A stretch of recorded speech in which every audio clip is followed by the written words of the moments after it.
to the Free Kick Podcast. My name is Todd, and it just gets better and better going to Subaru Park. And, you know, I got to give a shout out to every single fan that went to the game one Saturday and braved the heat. Unbearable conditions, really. You fans that went out to the game, you guys are the real fans. You guys are hardcore fans. There's no doubt about that. And so I applaud everybody that went out to the game. And if you didn't go out to the game because, you know, you didn't want to deal with the heat, I don't blame you either. It was bad. And yeah, you did get to bring in a water bottle. And I saw some fans were, you know, angry that they could only bring in one water bottle.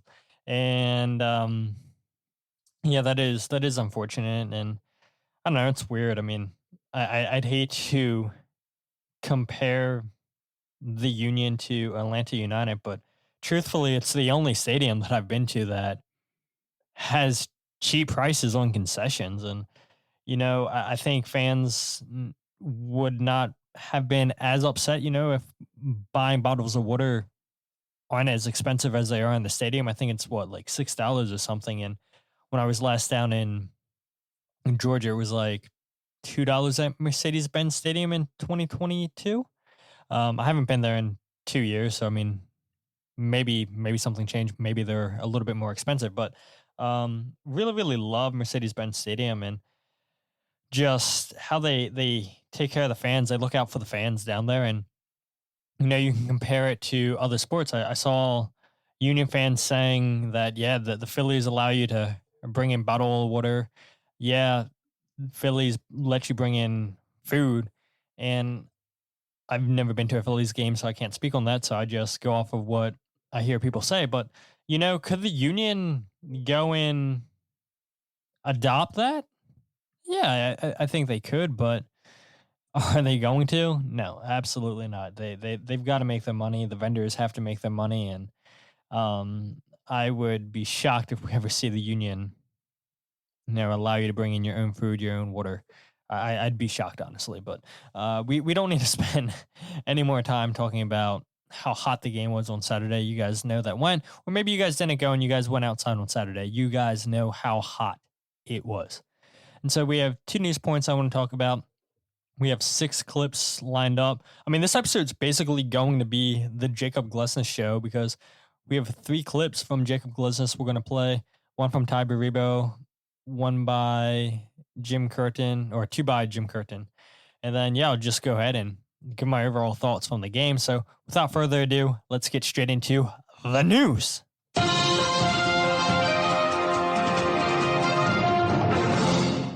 All right, so the first bit of news I want to talk about is Liga MX side are nearing a deal to sign New York Red Bulls midfielder Frankie Amaya for $4 million. This is according to Tom Bergert.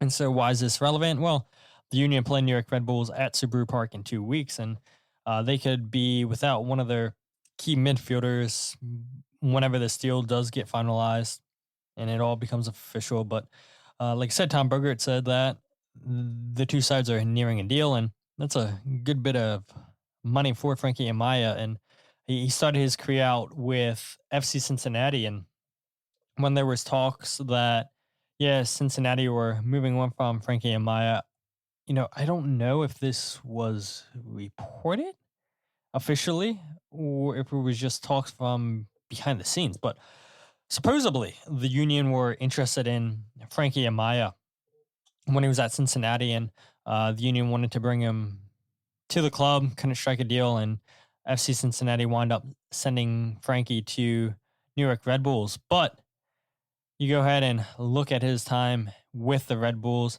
He played in 104 games, 8 goals, 6 assists. So really good midfielder, a guy who does a lot of dirty work, and in a system that relies on a lot of pressing. It's no wonder why the Union were interested in a player that, you know, has an engine for days. So $4 million, it's a good chunk of change going back to the New York Red Bulls.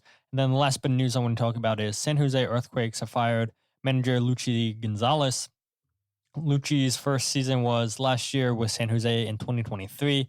took the Earthquakes to the playoffs, but the Earthquakes, after 19 games this season, only 11 points, in last place in MLS. They have conceded a league worst 51 goals, including 17 over the last 4 games. Luchi's record in San Jose is 14, 29, and 16. And this is interesting for a lot of reasons, right? And there was an article back in March by The Athletic where they took a look at how MLS teams are spending on player salaries in 2024 by wages.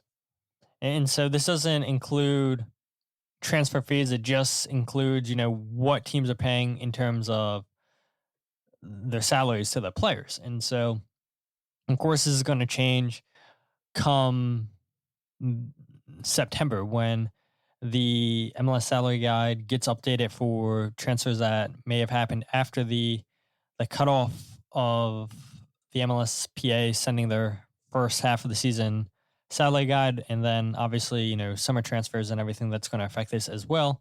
And so you take a look at this: San Jose Earthquake paying $13.6 million to their players this season, the first half in MLS, and that's two below the Union, who are at 14.8.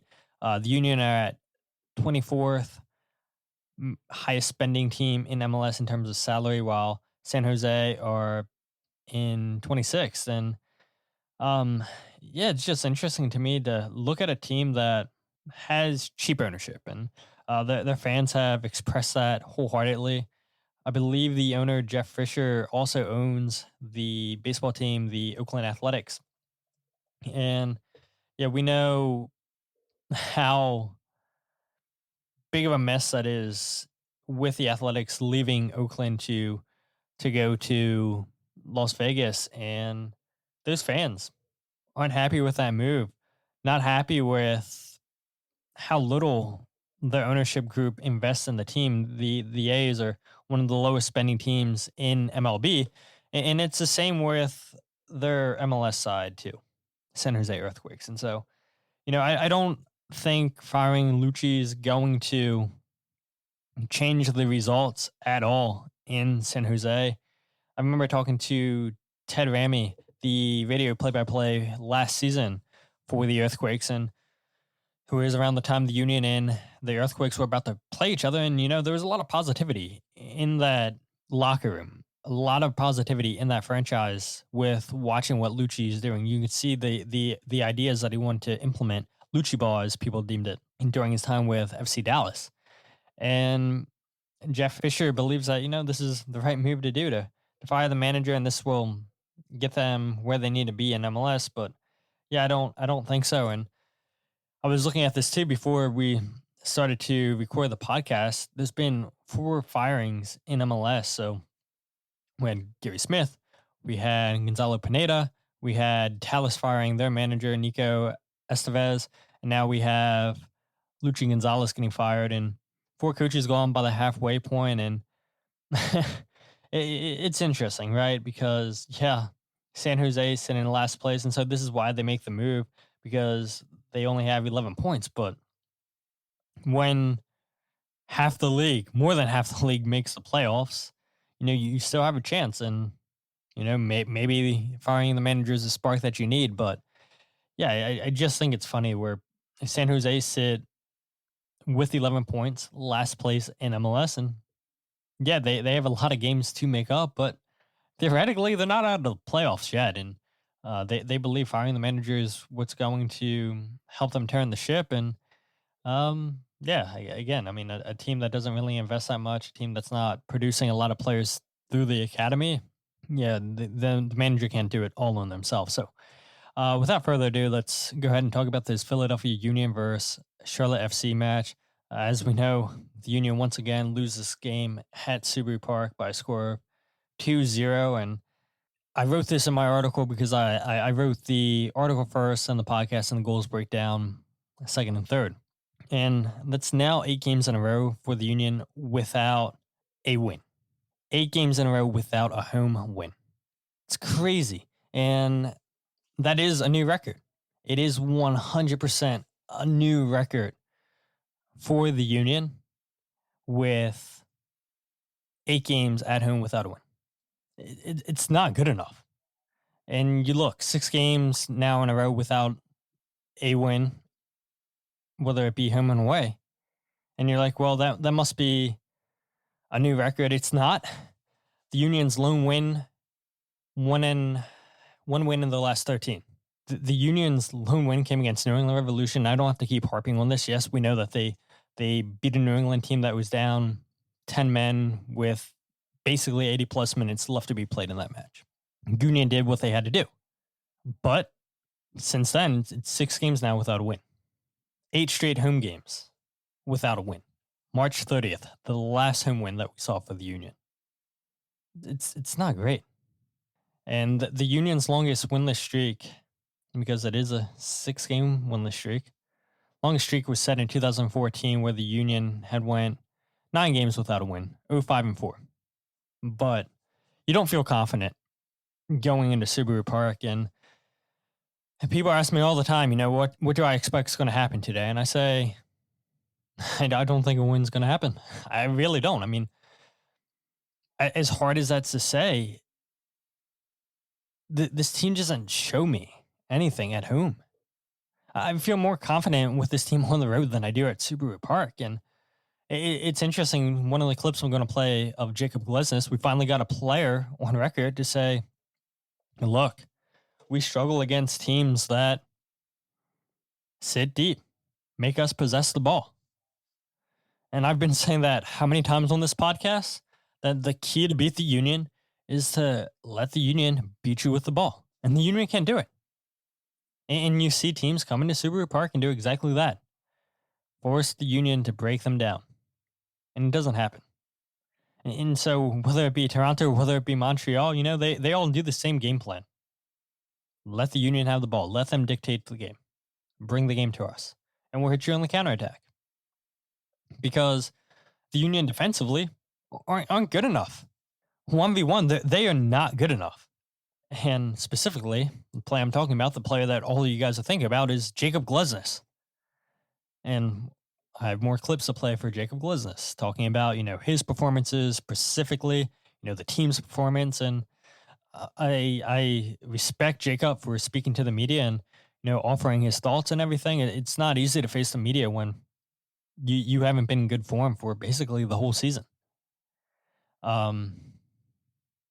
You look, just only 5 times this season for the Union that they went into the half tied 0-0, which, I was a little bit surprised about, but then at the same time too, not really, just because the amount of times that the Union concede the first goal. And it's always in the first half that the Union are conceding first. But you look at this team and you say, there's positives you can take out of the first half. Tai Baribo steals the ball off of Kalina's foot. I mean, that would have been a huge blunder. That probably would have won Blunder of the Week if Tai Baribo would have scored that goal. You have Tai Baribo coming from Kalina's left-hand side, and he's just taking his time on the ball outside the 18-yard box, looking to pass it. And here comes Tai Baribo, and credit to him for putting on the press, stealing the ball. And he shoots maybe 23, 24 yards out. It's a left-footed strike on the ground, and Malanda does enough to clear this ball off the line and make sure that it's not going in the back of the net. But that's a positive. 5 minutes later, you see Jakob Glesnes in a lot of space. Charlotte, who are typically really, really good, and we saw in the second half at shutting down the midfield, just really clogging things up in the midfield. This is one of the rare times where there was a lot of space for the Union to attack. Jakob Glesnes attacks that space and lets rip a shot from distance, and Kalina tips that one over the bar. And, you're like, the Union are really growing into this. The first 10 minutes of the game, we saw 5 shots, 2 for the Union, 3 for Charlotte. It started really, really fast. And unfortunate, the Union weren't able to capitalize on some of these half chances. And we saw Andrew Rick, and we can play Jim Curtin's thoughts why Andrew Rick got the start over Oliver Zemla. But Andrew Rick had a couple saves early on this game. They were easy saves to make, but it's enough to give you confidence. You're 18 years old. You're making your very first start with the the first team, and so you wanna make a good impression to your teammates, to the fans, to the coaching staff, everybody. And so he makes the saves that he's supposed to make early on in this game, and that's going to help build the confidence. But really, other than a couple half chances, Nate Harriel had a chance too in the 34th minute where he shoots just inside the 18-yard box. It's a good save by Kalina, but there was really no stone cold chances right in front of the net that the Union had.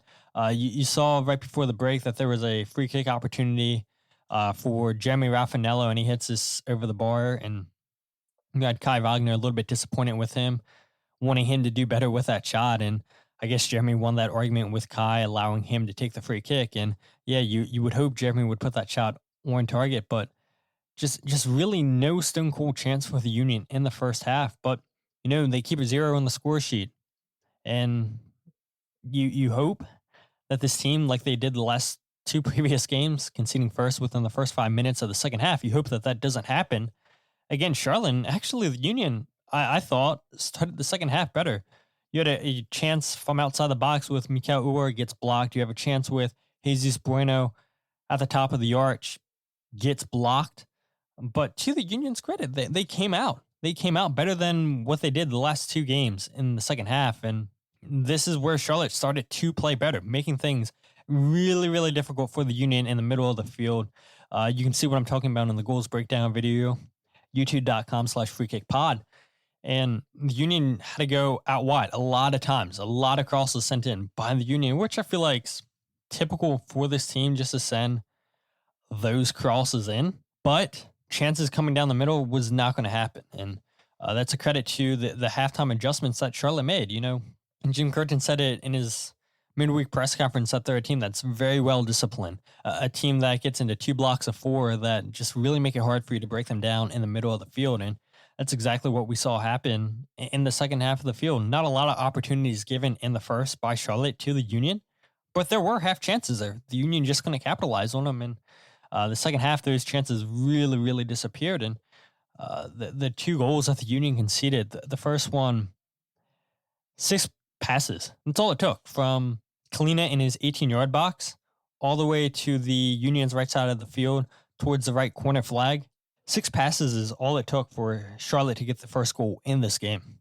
You have Aguiman just beating Jack Elliott to the header, just out-muscling him. And you don't really see many players beat Jack Elliott in the air.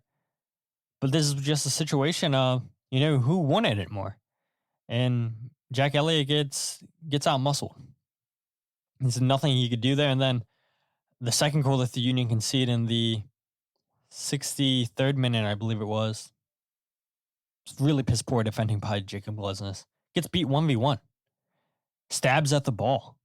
And then there was a moment, too, in the 92nd, 93rd minute where Jakob Glesnes gets beat once again. Gets turned inside, stabs at the ball by Tavares. And it forces a really, really good save by Andrew Rick. But defensively, this team is broken. And people can complain about the offense, but I don't think the offense is the issue. The offense isn't the issue for the Union at all. I don't care what people say. Just look at these results. So you get the 0-0 draw against Charlotte away on May 25th, May 29th at home, 0-0 against Toronto. Then you play Montreal 2-2. You concede 2 goals. Then into Miami, you concede 2 goals. Then you concede 4 goals against Cincinnati. Then you concede 2 goals against Charlotte. It's not good enough. Way too many goals getting conceded there by the Union. 10 goals in 4 games. It's not good. And like I said, we saw Andrew Rick get the start, make his debut. And this is what Jim Curtin had to say on starting Andrew Rick over Oliver Zemla. It's tough for everybody right now, right? So there's been a lot of tough performances. Oliver's had some really good games, good moments, good saves. But also when we analyzed it, there were some goals that we conceded that were I'd say unorthodox or unacceptable. So we made a change. We still believe in Oliver. We wanted to try to give our group a spark with a little bit of a tweak, give him kind of a break physically and mentally. And I thought that Rick stepped in and did a decent job too, so nothing he can do on the first one. Obviously a great header.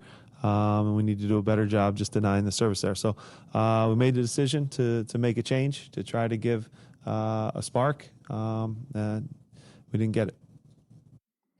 Yeah, unfortunately, Jim's right. The Union didn't get it in. Andrew Rick could have done better on the second goal. Got beat at his near post. Goalkeeper should never get beat at his near post. It's a low-driven shot by Agaman. But again, we wind it back, and Jakob Glesnes shouldn't be stabbing at the ball there. He's got to be better 1v1 defensively. And he wasn't. And so, yes, the blame, 100% people are going to focus on Jakob Glesnes getting turned way too easily, which he did. But Andrew Rick's got to be better there. And, it's too harsh, I feel like, to put all the pressure on Andrew Rick. He's 18 years old, making his debut, but he's got to be better there for sure. And like Jim said, they wanted to make a spark and just clear Oliver's head mentally. Just 10 goals in your last 4 games. 8 goals in your last 3 games. That's a lot of goals to concede, and especially the Cincinnati game where you watch your team battle back not once, not twice, 3 times, and you give up a goal in the 100th minute. And I know that's not on Oliver, it's on the midfield and the defense. But Oliver did have 2 blunders in that game. First goal against Kelsey, he goes forward and then he goes backwards and then he hits the ball out with the wrong hand. You've either got to come for the ball or you got to just stay firm. You got to get your feet set right. And you got to definitely hit that out with the right hand. It wasn't good goalkeeping technique by Oliver, and he knows it.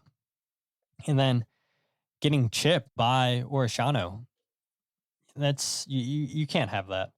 And so I think Jim Curtin did do the right thing by sitting Oliver to let him clear his head. It's not been easy. A goalkeeper that's played a lot more minutes than what the coaching staff would have thought he would have played, and definitely a lot more minutes than Oliver would have thought that he would have played.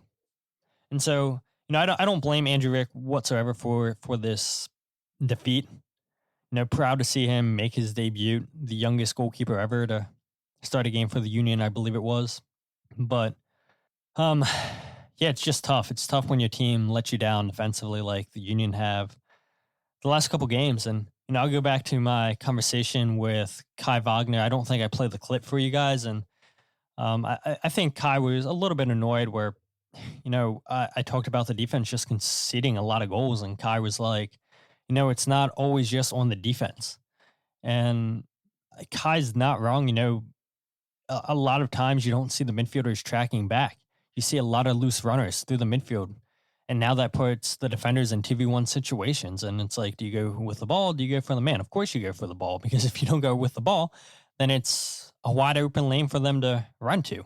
But as soon as you commit to the ball, then there's going to be a guy wide open.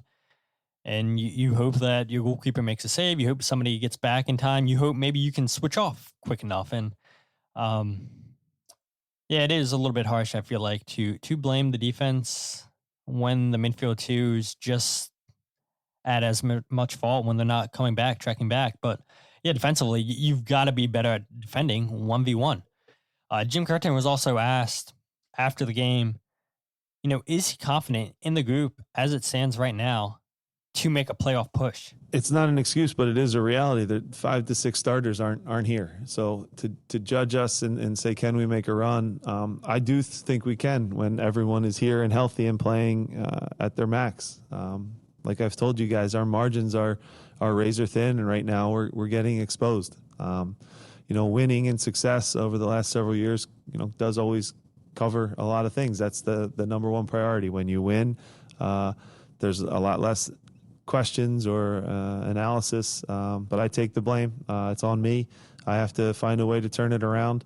I know that we still have a group that when they're all here and healthy is still a strong team. So you know, we're not fully together right now. That is our reality, and we need some other guys to step up. We need our experienced guys to be better, and all of us have to improve in the coming weeks, because things are, not just going to change just by us stepping on the field. We have to put some work in training.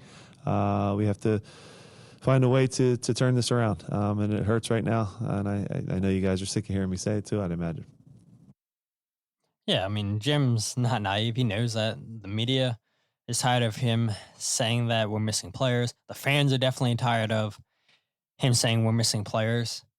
And, he talks about, players stepping up. And again, it goes back to his point, wanting a spark. And maybe it's as simple as changing the goalkeeper. Maybe that's what turns things around for this team. And that's not what ultimately happened. But the thing I don't agree with Jim, and he says, it's not an excuse, but we're missing 4 or 5 starters. But my argument is you weren't getting the results when you had Julian Kranza, when you had Jose Martinez, when you had Daniel Gazdag here, when Andre Blake was here. And I know he's missed most of the season because he's dealt with multiple injuries. And look, maybe maybe that's part of it. Maybe, and Jim said this after the Cincinnati game, I believe it was, and I think he said it a couple other times too this season, where the defense is playing a little bit too conservative because it's not Andre Blake back in net, and so they feel like they have to really step up for Oliver and make him comfortable. Where if Andre was in net, they're playing a little bit aggressive. They're stepping out and really not afraid to take risks because they know they have an MVP back there and Andre Blake that's going to bail them out, because we've seen time and time again Andre Blake making these saves. And maybe maybe things aren't as bad if Andre Blake is here, but the truth of the matter is, and I think this is what frustrates people, the Union knew they were going to be missing lots of players come the summertime. And that's why Andre Blake was asked in the offseason and after the Pachuca game, do you feel like you guys did enough to improve the squad? And he says, time will tell. It's why Kai Wagner came out and said that they need 2 or 3 other players. People realize this. The fans realize this. And it's a reason why people in the media were asking Jim Curtin this months ago, saying, look, you guys are going to miss a lot of players. And I remember Daniel Gazdag saying to me, we're confident that we're going to take care of business before we lose a whole bunch of players for these tournaments. And the truth of the matter is, the Union didn't take care of business. And so now the pressure is really on for the players that are at this squad. You lose a Daniel Gazdag, you lose a Julian Kranza, you lose a Jose Martinez, a Damian Lowe. And now that means that other players, like Jim said, have to step up. And that's more added pressure. We've seen Tai Baribo step up. 2 goals in 2 games. Yes, he gets 2 goals in 1 game against Cincinnati. Jesus Bueno gets a goal. We see Oliver Zembla having to step up this whole season. We see, Leon Flock stepping up since he's been back from injury.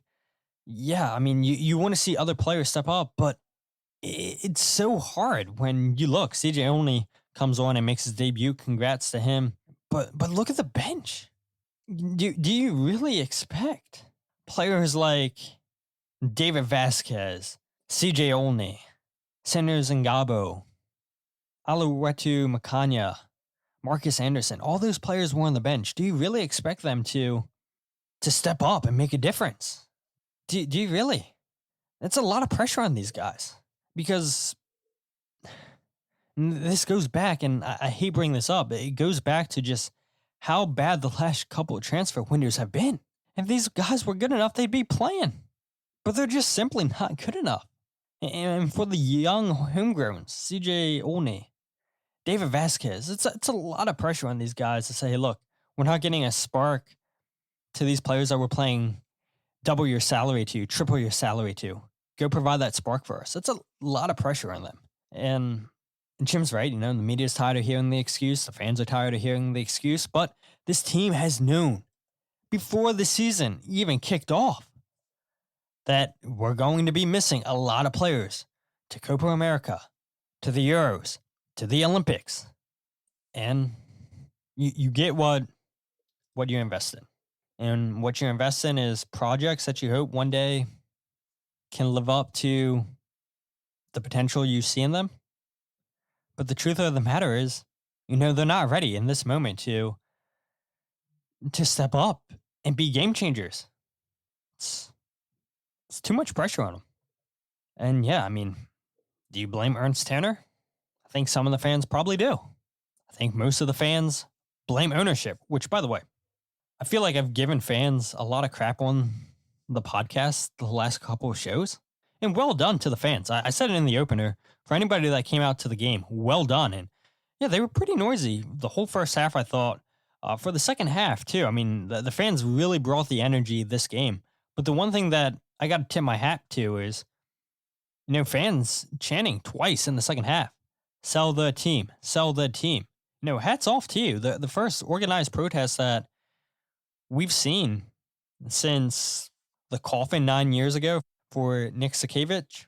Well done to the fans. Well done to the fans for, showing the ownership group that it's not good enough. They're not happy with the pieces on this team right now.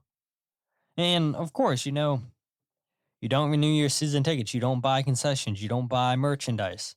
Of course, that's how you make a difference. And I know it's asking a lot and to try to get, the different supporters groups to organize something. Hey, stop buying stuff in the stadium. That would take a lot. But to have a public message and a really loud chant twice in the stadium to sell the team, well done to the fans. And I think the fans do realize that these players, they need their support. Just like in 2021 against New York City, where the odds were against the Union to win that game. But you know what? The fans knew that there was a game that still needed to be played. And they cheered the players on, regardless of who was on the field.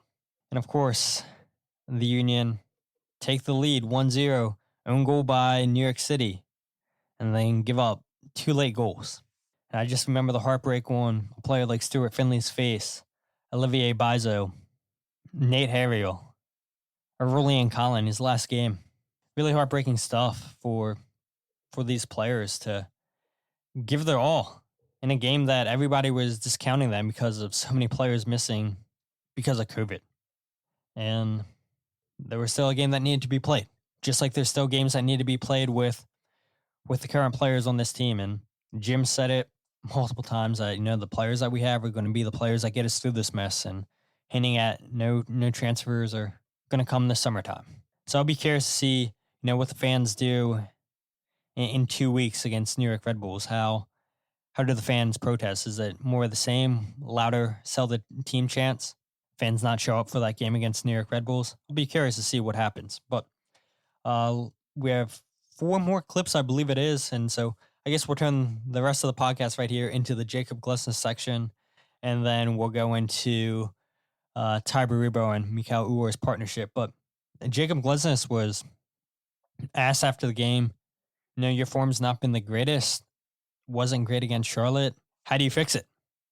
And it haven't been good enough for me as well. Like you said, I should be one of the leaders out there. And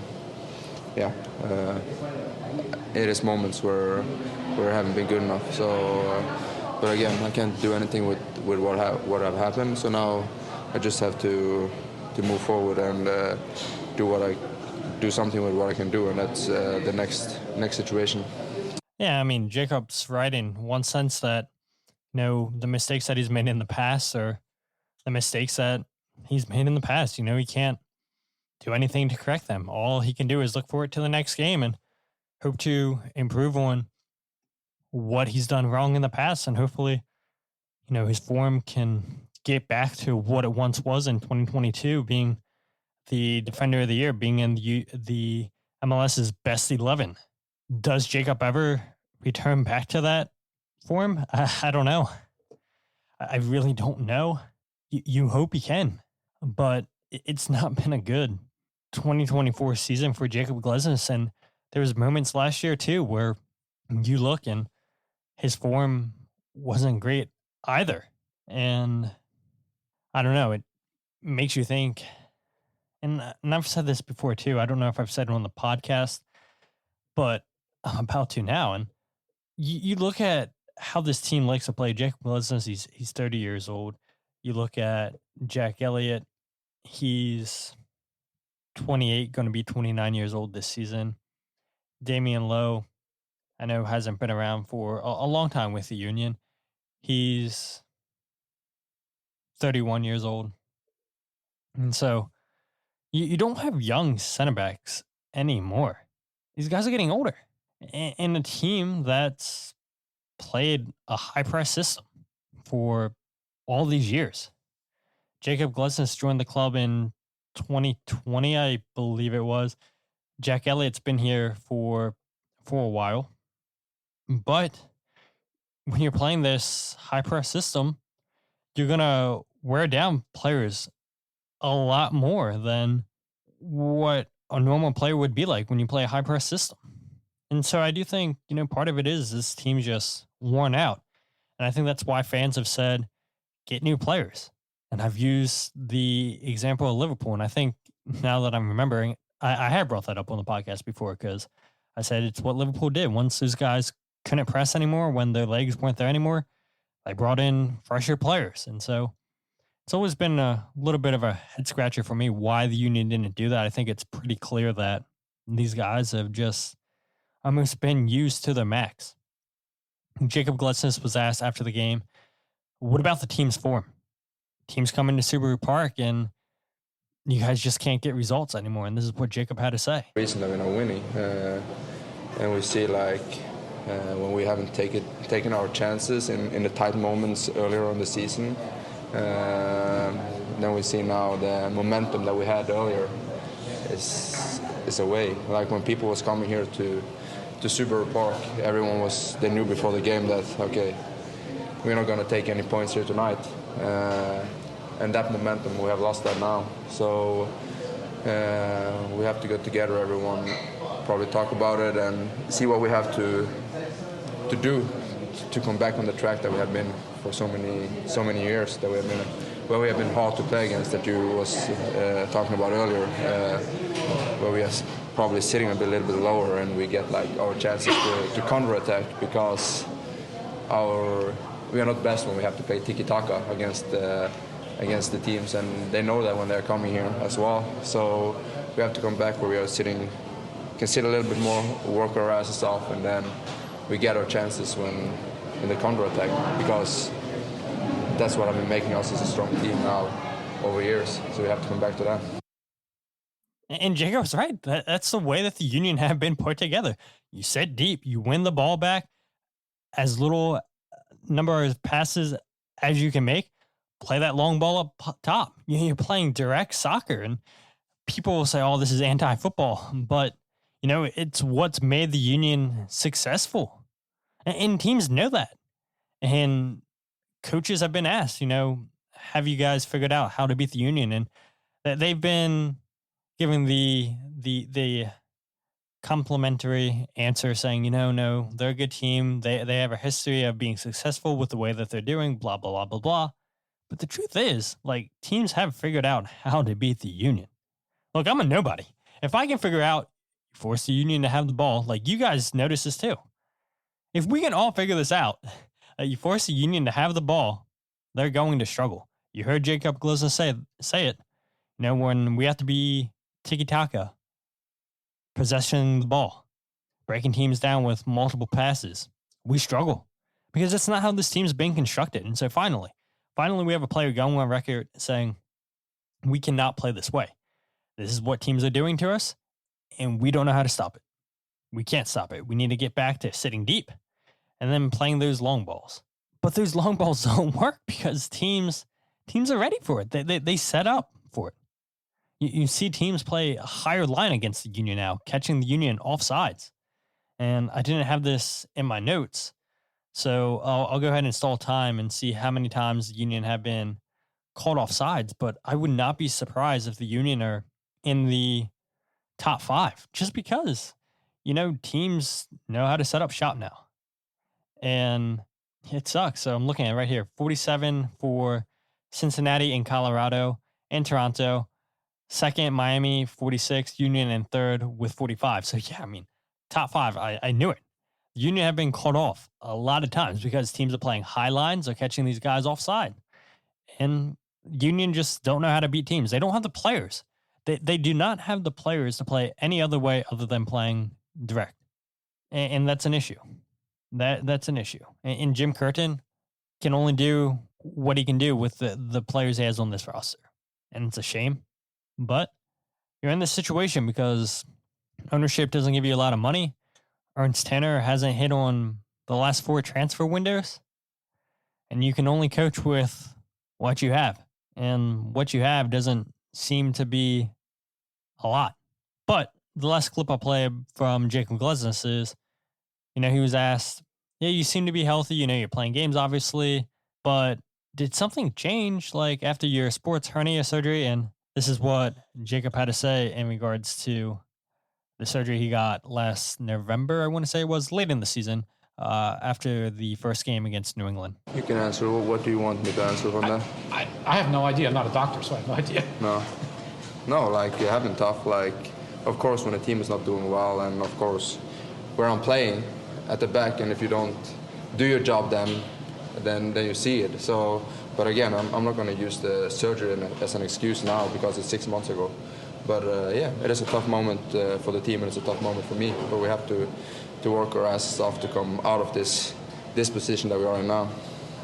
And that's all you can do is, right, work your butts off and hope that you can get a result. But Jakob says, yeah, I'm not going to use the surgery as an excuse. It's been 6 months, and I'm playing games now. But I was diving when I wrote my article, and for people maybe that aren't aware, Jakob Glesnes, and I think we all know last year that's why he got hurt. In the first place is because of the amount of games he played.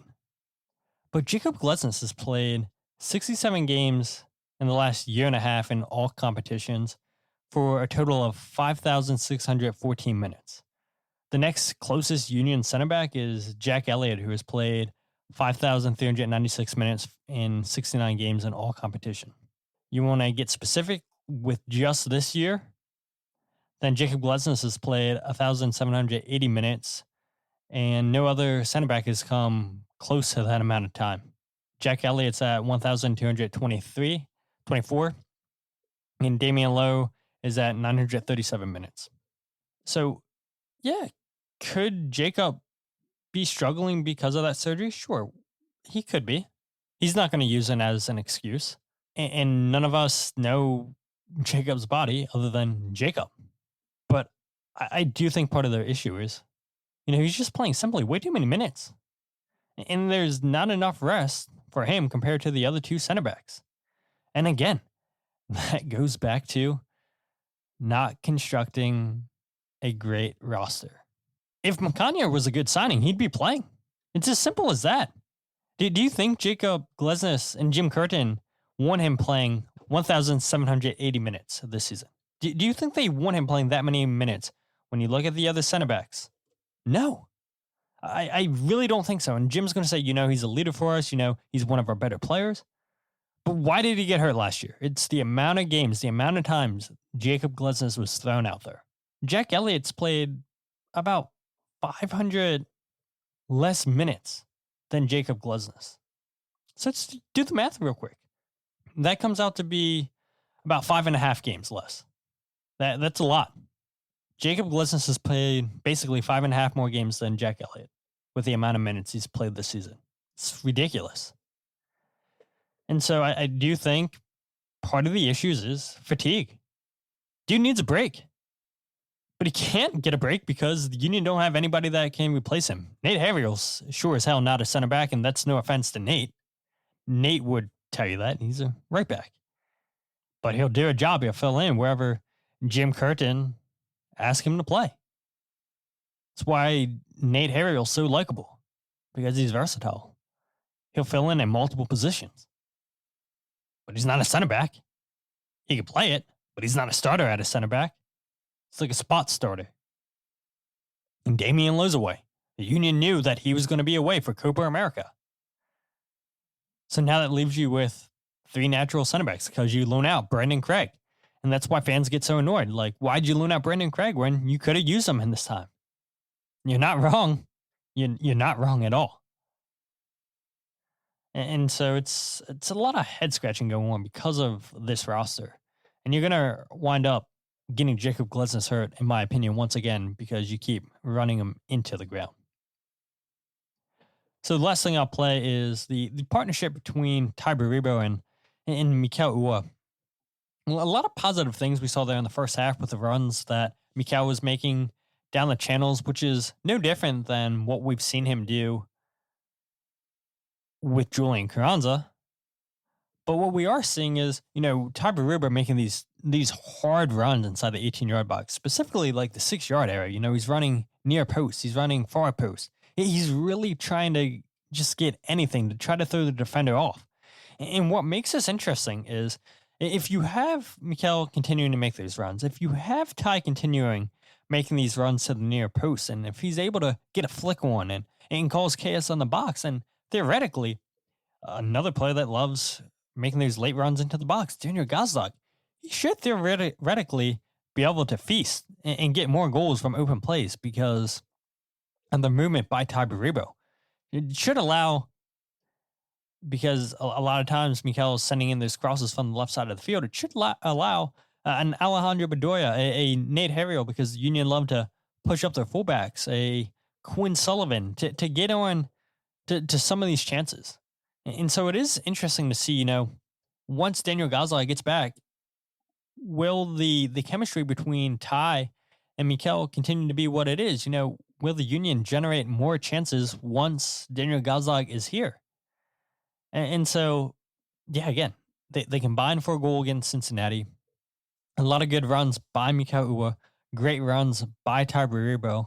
He's working his tail off defensively to win back the ball. And so Tai was asked after the game, how would you describe your partnership with Mikael? I mean, it started good, we still learn each other. I mean, we train 1 year together, but it's different in the game, of course. So he learned me, I learned him. Everybody will really like to get the ball, the movement and everything. And I'm sure with the time it will get better and better. Yeah, and Ty's right. You can do only so much in practice and everything. And, the real chemistry starts on the field in games where you're going against different opponents, where it's not just your teammates you're going against in practice. And so the more Tai and Mikael play with each other, learn each other's movements on the field, this partnership, I think, can be really, really successful. Maybe not as good as the Julian and Mikael partnership, but where you thought, okay, well, we don't have another striker now that Julian's gone.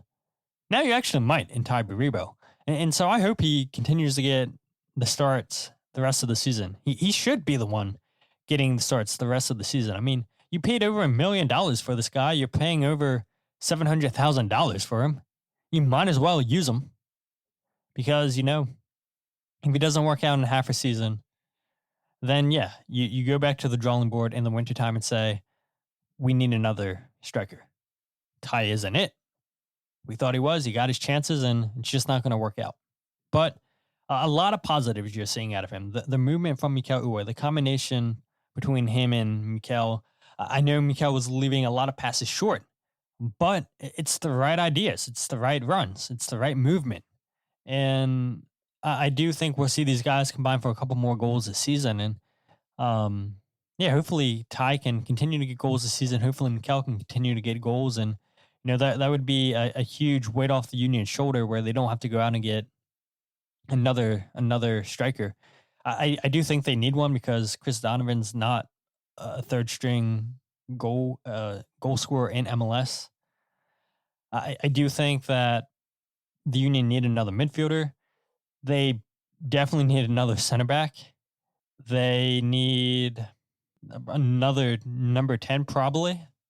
Somebody that's going to challenge Daniel Gazdag. So, I mean, there's a lot of pieces that this team needs. And it's no wonder that you hear that comment from Kai Wagner after Inter Miami, where he said, yeah, we need pieces. But honestly, in a 2-0 loss, there are no star players on the night. The only player that I can say anything positive about, or players, I should say, is Leon Flock and Tai Baribo, but especially Leon. Like, he is the only one that I saw running nonstop this whole game. And Tai definitely was, but you could tell towards the end of the game, he's getting a little bit tired. And yeah, I mean, a player that's probably not at the same fitness levels as Leon Flock because he wasn't getting playing time at the beginning of the season. And yeah, Leon wasn't either because of his injury, but Leon's always been a player that keeps himself fit. He said it on the Dupe that, one of his biggest attributes is his fitness. And we saw that as soon as he came back from his injury this season. It's like, you were hurt.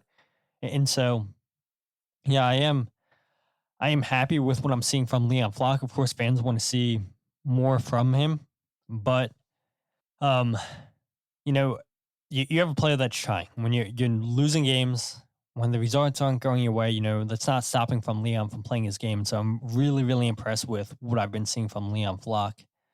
Blunder of the week, what I'm going to give it to is just to the Union. Yeah, not good. For how they constructed this roster. They knew that players were going to be missing.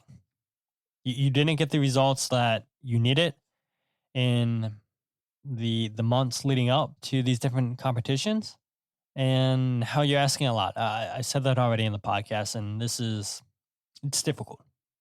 And so I give Blunder of the week to the Union, how they constructed this roster. But if you guys aren't following the podcast on Twitter, Instagram, or Facebook, follow Free Kick Pod, wherever you get your podcast of The Free Kick.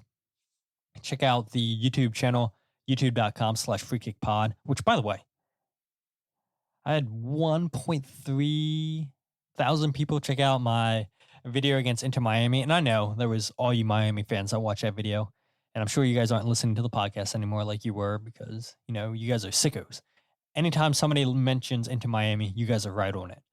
But in case any of you Inter Miami fans are still listening to the podcast, now that game's passed, I appreciate you guys checking out that video. And a lot of you guys subscribe too. So respect to you guys. And for anybody else that maybe isn't an Inter Miami fan, you guys are checking out these videos. Respect to you guys. And finally, the Substack, thefreekick.substack.com. I appreciate you guys sharing, reading the articles, listening to the podcast, checking out the goals breakdown videos. You guys are the best. You guys are the reason why I continue to do this despite the bad results for the Union on the field. But with that said, my name is Todd, and this is the Free Kick Podcast.